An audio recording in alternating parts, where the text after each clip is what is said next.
Bonjour, je rattrape un petit retard avec une chronique jeu de rôle aujourd'hui, puisque je vais parler de Stone Cold Dead, donc une campagne pour Deadlands Reloaded, un supplément de création française qui est paru chez Black Book Edition en 2015 et qui fait dans les 160 pages.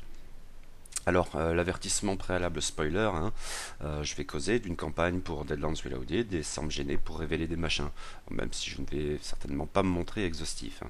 Donc voyez ça comme une base pour une éventuelle discussion entre MJ et curieux, les joueurs, et mes joueurs tout particulièrement, oust.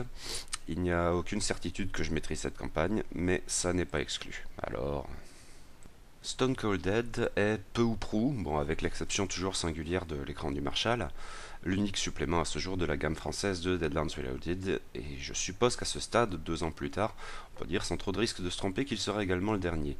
En fait, c'est une impression d'autant plus sensible au sortir de cette lecture, et j'aurai bien des occasions d'y revenir. C'est fâcheux, parce que ce jeu a un potentiel énorme, impression qui ressort d'ailleurs de ce supplément, sympathique par un certain nombre d'aspects, mais bâclé aussi, et c'est bien le problème. Alors, ici, depuis la rédaction de la chronique et avant cet enregistrement, on m'a fait remarquer qu'il y a quelque temps de cela, en avril a priori, Black Book avait annoncé avoir 3 puis non 4 campagnes de prévues, donc a priori les campagnes consacrées aux juges de la version originale. Je serais ravi de voir ces suppléments paraître, auquel cas je ferai mon mea culpa, mais j'y croyais ou crois tellement plus, bon, on verra, et mes excuses si jamais. Stone Cold Dead pour le moment.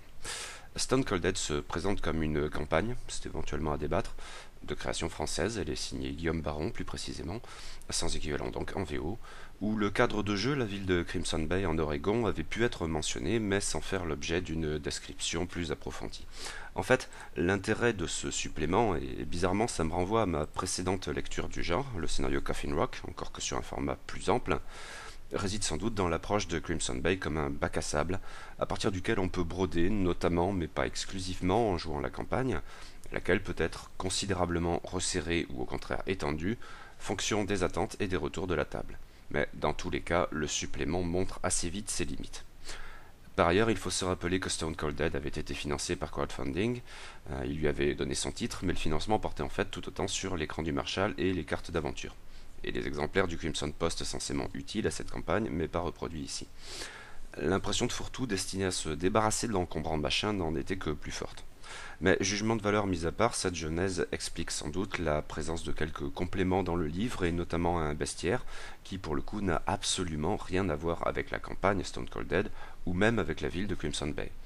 Ce qui ne veut pas dire que c'est inintéressant ou inutile, j'y reviendrai, mais cela témoigne tout de même de ce que ce bouquin, c'est un peu tout et n'importe quoi. Ceci dit, le premier contact, le contact visuel, est assurément positif, en ce que les illustrations intérieures signées David Chapoulet et Simon Labrousse sont très belles, beaucoup plus que celles du livre de base, ou que la couverture du présent supplément d'ailleurs, qui n'est pas signée par les mêmes auteurs. Il y a une patte, une ambiance de l'application, le résultat est vraiment irréprochable et même admirable. Côté graphisme, un autre aspect est davantage problématique, et qui porte sur les cartes et plans.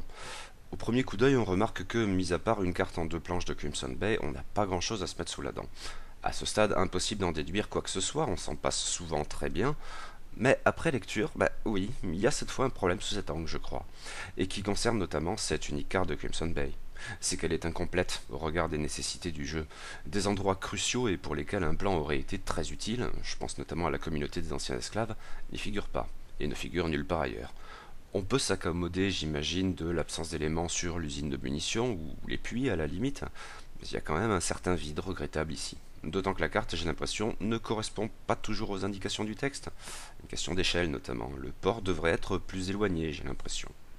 Mais le problème le plus éloquent ici concerne l'après Crimson Bay.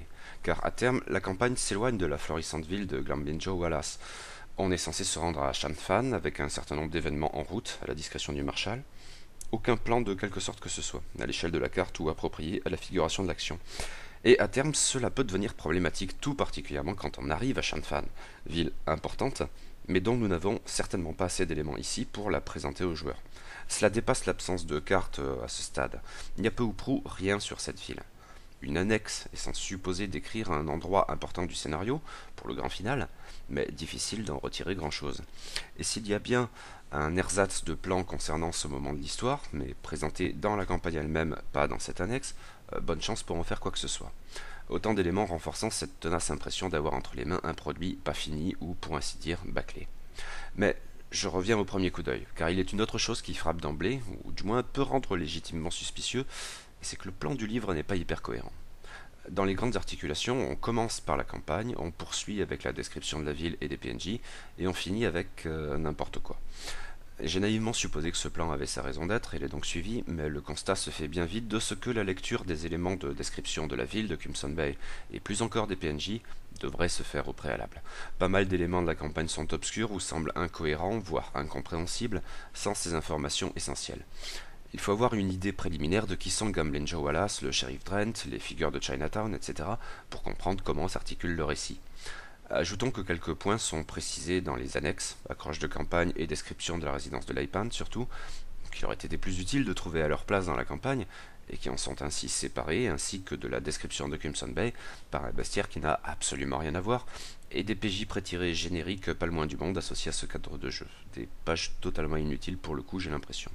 Bon, tout cela n'est sans doute pas dramatique, et je suppose que d'aucuns me reprocheront, une fois de plus, à me voir pester pour ces broutilles, d'être un MJ fainéant, ok, mais mon impression de backlash n'en est pas moins renforcée. Quand j'achète un bouquin de jeu de rôle, sans préjuger de ma charge de travail personnel d'adaptation, etc., qui s'impose de manière générale, j'apprécie quand même d'avoir entre les mains un produit relativement fini, et c'est un gros souci concernant ce supplément. Bon, dans le cadre de ce compte-rendu, je vais m'en tenir au plan du bouquin et donc commencer par la campagne Stone Cold Dead à proprement parler. Elle peut être décomposée en 3 parties. La première et la plus longue, et de très loin la plus intéressante, se déroule à Crimson Bay. La deuxième, éventuellement très brève et très anarchique en même temps, correspond au voyage entre Crimson Bay et Shanfan, et la dernière, donc, se déroule à Shanfan. Ah, une note temporelle de manière générale. Nous sommes en 1876 dans ce supplément, soit un peu avant le cadre de jeu présenté dans le livre de base qui se situe quant à lui en 1879. Cela a une conséquence de taille, la guerre de sécession n'est pas terminée. En Oregon, on est sans doute loin des champs de bataille, mais la guerre est une raison essentielle à la prospérité de la ville, via l'usine de munitions de Wallace, et cela peut peser sur des PJ éventuellement rattachés à tel ou tel camp, par exemple des membres de l'agence ou des Texas Rangers. Je ne vais pas rentrer dans les détails, notamment en ce qui concerne les grands marionnettistes derrière tout ça. Est-ce qu'ils sont activement l'arrière-plan? La ville portuaire de Crimson Bay en Oregon, pas très loin des limites du Grand Labyrinthe, est des plus prospères, sous la houlette de Gamblin Joe Wallace, un industriel de Boston qui a fait sa fortune dans l'armement. À Crimson Bay, il a installé une fabrique de munitions qui approvisionne les forces de l'Union. Tout le monde sait que la ville doit tout à son maire, avec des guillemets éventuellement, un personnage haut en couleur et finalement assez sympathique. Beaucoup plus en tout cas que son homme de main, le shérif Drent, qui terrorise tout le monde. Mais les plus conciliants, dont Wallace lui-même, supposent que c'est le prix à payer pour le taux de criminalité extrêmement bas dans la bourgade. Et l'homme d'affaires compense, d'une certaine manière, en finançant l'église, l'école, etc. Même si les saloons et bordels captent sans doute davantage l'attention. Quoi qu'il en soit, la ville attire du monde, et de plus en plus, et Wallace aimerait accentuer encore le phénomène. D'où l'organisation par ses soins d'un grand tournoi de poker avec une récompense conséquente, et qui peut être la raison pour laquelle les PJ se rendent à Crimson Bay. Une autre raison facile est d'avoir une dette envers Wallace. En annexe, on trouve d'autres suggestions d'implication des PJ dans la campagne, qui valent ce qu'elles valent, mais c'est de toute façon bienvenu. Mais Wallace a un problème en parallèle, et qu'il garde secret. La prospérité de Crimson Bay, il le sait, implique le redéveloppement du chemin de fer. Une ligne d'une petite compagnie passe en ville, mais il faut la rattacher à un réseau plus ample. Dans l'optique sans doute des guerres du rail? Alors, la campagne n'est pas très explicite à ce propos, mais la région est censée être globalement sous la coupe de la Iron Dragon de Kang, ce qui peut faire sens pour la suite des opérations. Problème donc. Les rails doivent passer par, eh bien, le seul endroit de la région qui n'appartient pas à Wallace en fait. Une communauté d'anciens esclaves, résultat de legs d'un philanthrope antérieur à l'arrivée du Bostonien dans la région. La situation juridique des anciens esclaves, et plus encore leur statut de propriétaire, sont relativement floues pour le Kidam, et peu nombreux sont ceux qui savent ce qu'il en est. Wallace en fait partie, qui a discrètement fait plusieurs offres très généreuses pour racheter le terrain, toutes refusées, par respect pour le testament peut-être. Mais Drent aussi le sait, et ses méthodes sont tout autres. Il compte profiter de l'agitation du tournoi de poker pour mettre en place un véritable complot désignant les anciens esclaves comme des boucs émissaires, moyen de les faire dégager une bonne fois pour toutes. Wallace ne sait rien des intentions de son shérif, mais les deux hommes sont bien liés à des intérêts supérieurs, et notamment à Shanfan, le très puissant Laipan, qui approvisionne l'usine de Crimson Bay en poudre. Notez au passage que la communauté chinoise est importante en ville, il y a une Chinatown à Crimson Bay, triade, opium, arts martiaux et sorcellerie seront très probablement de la partie. Et les PJ dans tout ça? Bonne poire ou redresseur de tort, ils auront leur rôle à jouer, même si un peu, sur des rails. La campagne débute ainsi à Crimson Bay et cela peut durer le cas échéant, car tout n'est pas nécessaire dans les pages consacrées aux événements survenant dans la ville. Il y a plein de petites aventures, pas à proprement en parler indépendantes, mais que l'on peut jouer ou dont on peut faire l'économie à la discrétion du Marshal, dont par exemple une embrouille tentaculaire au port que je me vois mal concilier avec le reste. Les PJ arrivent en ville pour quelques raisons, et il y a fort à parier, après une éventuelle mise en jambe incluant tic de prairie et des génériques cannibales, que Wallace et ou Drent les invitent à participer à la sécurité de Crimson Bay à l'occasion du tournoi de poker. Qu'ils l'acceptent ou pas, ils sont de toute façon aux premières loges quand le complot de Drent commence à se mettre en place. En fait, il s'agit peut-être même, dans un premier temps, de détourner leur attention avec une sordide affaire de meurtre dans Chinatown. Après quoi, le tournoi débute avec ses joueurs hauts en couleur, mais l'événement crucial ici est le vol de la prime du tournoi, qui y met un terme de manière précipitée. Forcément, l'enquête de Drent ne tarde guère à désigner des coupables idéaux en la personne des anciens esclaves. Au prétexte d'arrêter le coupable, le shérif et sa troupe, et les PJ le cas échéant, se rendent dans la communauté et, comme vous vous en doutez, cela tourne à l'expédition punitive, au massacre pur et simple, contraignant les survivants à la fuite. Sauf qu'il y a parmi eux Fedor. Pas le chef de la communauté des anciens esclaves, néanmoins un de ses membres les plus charismatiques, et un prêtre vaudou qui avait fait beaucoup d'efforts depuis des années pour ne plus faire usage de ses dons surnaturels. L'assaut sur la communauté des anciens esclaves réveille sa rancœur, et il entend se venger. De Crimson Bay, de Wallace, de Drent, ne fait pas de différence, et aussi de celui qu'il en vient à supposer se trouver derrière tout ça après avoir mené son enquête en ville, Laipan, une des sommités de Shanfan. La vengeance de Fedor commence par un empoisonnement des puits assurant l'approvisionnement en eau de Crimson Bay, procédé qui fait déjà des dégâts. Mais, comme de juste, une armée de zombies prend bientôt le relais. Et c'est ici, à mon sens, après ce climax qui n'est donc pas censé en être totalement un, que la campagne, jusqu'alors des plus sympathiques finalement, même si guère originale sans doute, commence à sérieusement patiner. Bon, il y avait déjà quelques pains, oui, incluant l'absence de cartes et de contexte pour l'expédition punitive ou pour l'empoisonnement des puits dans la tempête, etc. Des scènes qui ont pourtant un sacré potentiel, contrairement aux suppléments de tentacules un peu trop gratuits déjà envisagés plus haut. Mais ça se tenait bien, c'était cohérent, il y avait pas mal d'opportunités, aussi bien de roleplay que d'horreur ou d'action. C'était assez linéaire, j'imagine, mais en usant des ressorts du bac à sable, il devait être possible d'atténuer cette dimension, je crois. Mais quitter Crimson Bay est problématique, pour au moins deux raisons. La première, décisive, c'est que les motivations des personnages me paraissent totalement incompréhensibles. Et concernant Fedor, l'idée de ne pas tuer Wallace, mais plutôt de l'affecter financièrement, parce que ça lui ferait bien plus de mal, ok. Mais faire le lien entre ce principe et la virée tranquillou bilou à Shanfan pour se farcir rien moins que Laipan, franchement je n'y arrive pas. Que Fedor prenne conscience du bousin est déjà un peu douteux, mais ce coup de tête ne me convainc vraiment pas du tout. D'autant en fait que Laipan n'a pas forcément grand chose à voir avec tout ça, et n'est même pas le grand marionnettiste de l'histoire. Une enflure assurément, mais bien lointaine pour le coup. Au niveau des motivations, l'affaire se complique en outre concernant Wallace, car c'est lui, et seulement lui, qui peut mettre les PJ sur la piste de Fedor en comprenant que Laipan est sa cible. Et qu'il s'agit donc pour nos héros de protéger le criminel chinois impitoyable, cruel et surpuissant. Et je n'arrive pas vraiment à comprendre les raisons qu'ont Fedor et Wallace d'agir ainsi, et encore moins pourquoi les PJ devraient dans cette optique gagner Shanfan. Vraiment, ça ne me paraît pas tenir la route. Le dilemme moral censé accompagner et légitimer tout ça, guère plus. La deuxième raison, c'est que, soudainement, nous n'avons plus de contexte. Du tout. Crimson Bay, très détaillé avec ses nombreux lieux et PNJ, cède la place à un grand vide. Ce qui pourrait se tenir dans l'absolu pour le périple entre Crimson Bay et Shanfan, sans doute. Encore que, le grand labyrinthe est tout de même bien singulier. Mais certainement pas pour Shanfan en elle-même. Cette ville est forcément différente des autres, elle est aussi beaucoup plus grande et plus peuplée, incomparablement plus complexe à première vue, mais le livre ne nous fournit pas assez d'informations, à mon sens, pour pouvoir vraiment jouer ce cadre bien particulier. Dire il y a des Chinois et Laipan est très puissant, ça n'est pas vraiment suffisant. Et ces deux raisons débouchent sur un vilain écueil très révélateur à mes yeux de l'incohérence du scénario et de son caractère bâclé à ce stade. Le fil rouge s'avère très ténu, quand bien même toujours un peu plus linéaire au fond, et en route pour Shanfan, on nous propose plusieurs petites aventures qui, à tout prendre, ne servent à rien. ne sont d'aucun intérêt hors de toute mise en contexte, ce qui inclut le Shoggoth dans un fort abandonné. J'ai beau priser la Lovecrafterie, je ne vois pas pourquoi je jouerais un truc pareil. À la limite, la séquence Bad Moon Rising pourrait être amusante, même s'il n'est pas facile de l'intégrer dans le récit. On y trouve le personnage de Cordell, chef de la communauté des esclaves en fuite. Je me suis dit qu'on pourrait peut-être le remplacer par Fedor, bidouiller un truc avec les Manitou, et ainsi faire l'économie des scènes à Shan-Fan. Parce que Shan-Fan, en l'état, non. Mais j'imagine que ça peut être un super cadre. Mais justement, pas envie de bâcler tout ça faute de contextualisation. Et plus on avance, plus les motivations de Fedor concernant l'iPad ne me paraissent pas tenir la route, et la détermination des PJ à sauver le chinois encore moins. Et je n'ai pas envie de conclure sur un enchaînement falot car nécessaire, conduisant à une méga baston en mode bon, expédions et passons à autre chose. Et ça, pour le coup, ça me bloque le début de la campagne. J'aime bien ce qui se passe à Crimson Bay, mais je sais que je ne jouerai pas tout ça tant que je n'aurai pas bidouillé une fin satisfaisante. Et tout ce qui se passe à Shan-Fan ici me paraît foireux, et oui, encore une fois, disons-le, bâclé. C'est tout de même embêtant. C'est d'autant plus regrettable que Crimson Bay, dans sa dimension bac à sable, est un contexte plus que correct, tel qu'il ressort des 2 chapitres assez détaillés consacrés aux lieux et aux PNJ.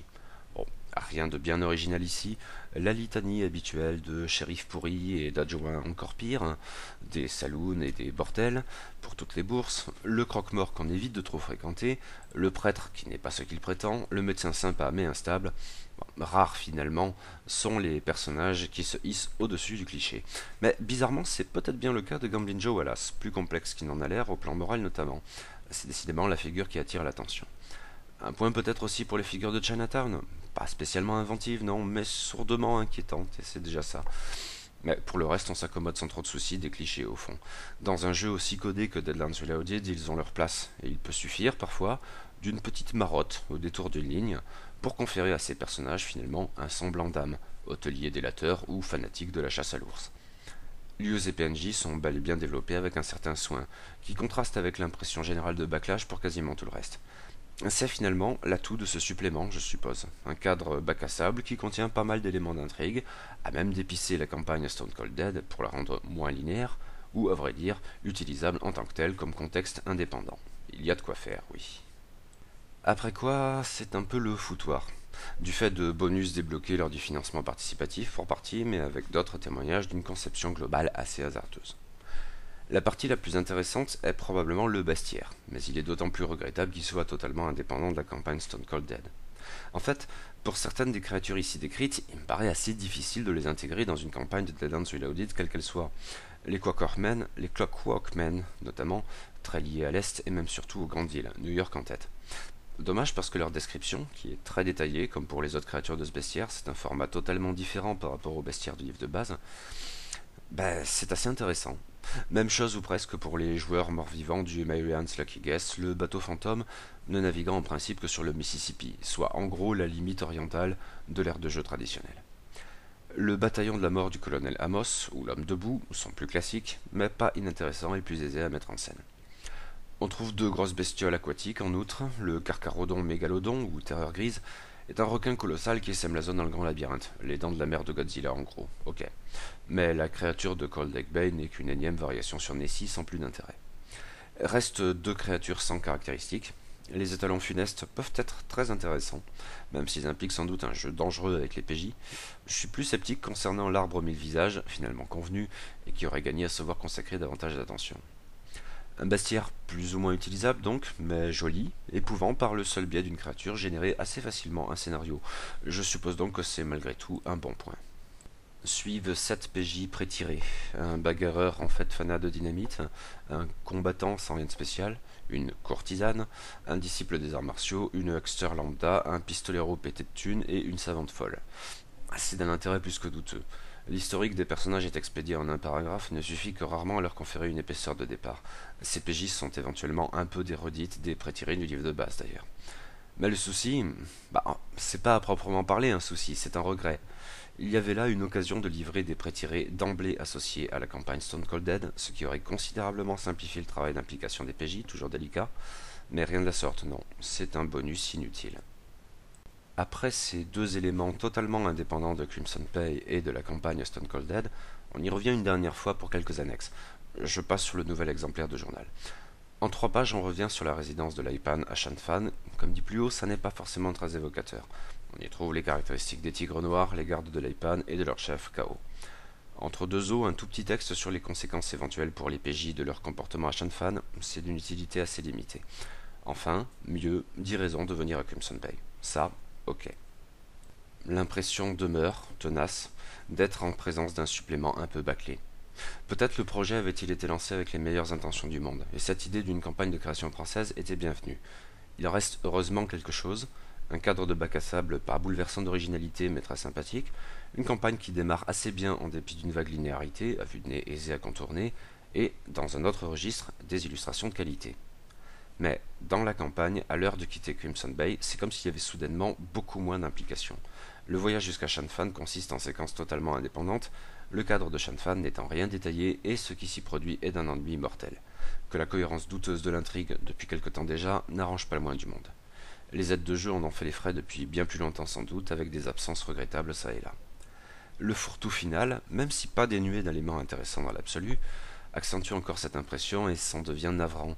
C'est comme si le livre ou l'éditeur derrière lui lâchait dans un soupir à la face du lecteur « Bon, passons à autre chose ». C'est vraiment dommage, mais je n'exclus pas d'en faire usage quand même, en y changeant pas mal de choses. D'aucuns diront donc que c'est de toute façon le boulot du MJ. Au risque de me répéter, je tente tout de même à croire que ce travail, nécessaire, inévitable et même bienvenu, gagnerait à se développer sur des bases plus solides que cela, c'est-à-dire sur un supplément qui soit grosso merdo fini. Et Stone Cold Dead ne me fait vraiment pas cette impression.